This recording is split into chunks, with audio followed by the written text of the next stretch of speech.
ഞാനിങ്ങനെ മറ്റു കാര്യങ്ങളുമായിട്ട് ബന്ധപ്പെട്ട് ഇങ്ങനെ നടക്കുകയും പെട്ടെന്ന് ഈ ഹരിവരാസനം എന്ന ഗാനം കേൾക്കുകയും അതിൻ്റെ മ്യൂസിക് കേൾക്കുകയും ചെയ്തപ്പോൾ അറിയാതെ എഴുന്നേറ്റ് നിന്ന് പോവുകയും അയ്യപ്പ എന്ന് വിളിക്കുന്ന ഒരു സിറ്റുവേഷൻ. അപ്പോൾ നിങ്ങളൊന്ന് ചിന്തിച്ചു നോക്കുക, ഒരു കാടിനുള്ളിൽ ഇത്രയും ലക്ഷങ്ങളായ ആൾക്കാർ അയ്യപ്പനെ കാണാൻ വരുന്ന ആ സമയത്ത് ഹരിവരാസനം കേൾക്കുമ്പോൾ ആ കാട് മൊത്തം സൈലന്റ് ആവുകയും എല്ലാവരും അറിയാതെ സൈലന്റ് ആവുകയും അയ്യപ്പനിലേക്ക് മുഴുകുന്ന ഒരു സംഭവമാണ്. ശബരിമലയിൽ പോയി നമ്മൾ ഹരിവരാസനം കേൾക്കുമ്പോൾ നമുക്ക് ഉള്ളിൽ വരുന്നു ആ ഒരു ഗാനം.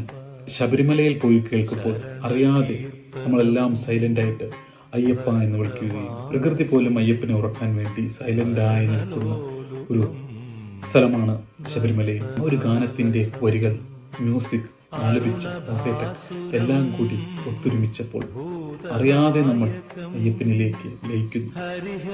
ഒരാൾക്ക് പോലും ഈ ഒരു ഗാനം കാലിന്റെ മുകളിൽ കാല് കയറ്റി വെച്ചിട്ടോ അല്ലെങ്കിൽ മറ്റു കാര്യങ്ങൾ ചെയ്യുമ്പോഴോ ഈ ഗാനം കേൾക്കാൻ ശ്രമിക്കുന്നു.